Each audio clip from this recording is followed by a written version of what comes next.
Following the European Union, the US is considering imposing sanctions on Chinese companies suspected of helping Russia in the war against Ukraine. China is becoming an increasingly important pillar of the Kremlin, according to the US intelligence. Beijing supplies Moscow with dual-use technology and equipment. China has to understand that the same kinds of sanctions, which are beginning to really take hold in Russia and are affecting Russian productivity, economic performance and quality of life, can also be applied to China. And frankly, China has a lot more to lose than Russia. Jerry Connolly, member of the Committee on Foreign Relations of the U.S. House of Representatives, in a comment to CNBC.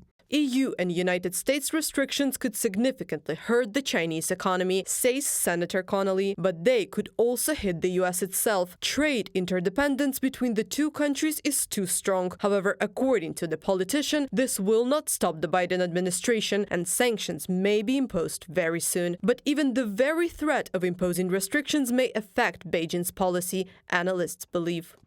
Of course, it will have an impact. Whether China will go for further confrontation is hard to say. But the companies that will fall under sanctions will, of course, suffer. It's a sign to China not to cross red lines.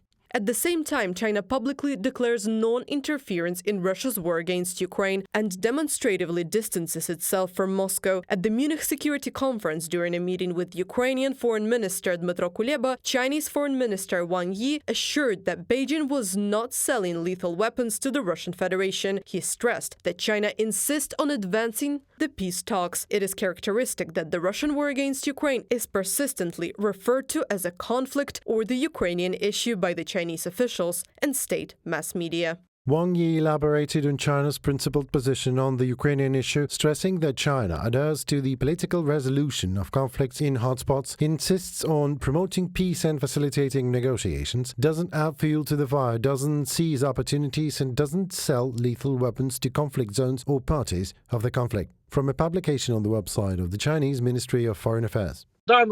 They will pay lip service, but neutrality in the current situation is support for the aggressor. Let's be frank. There is no such support for Ukraine. Their goal is for the war to last as long as possible, for Russia to get weaker and weaker and weaker, and to surrender more and more of its positions to China, because it will be the main beneficiary. The foreign ministers of Ukraine and China also discussed plans to hold the Global Peace Summit in Switzerland. On February 7, 2024, Bern approached Beijing with an offer to participate in the event. Reported by Anastasia Tarnavska, Nikita Skoblikov, UATV News.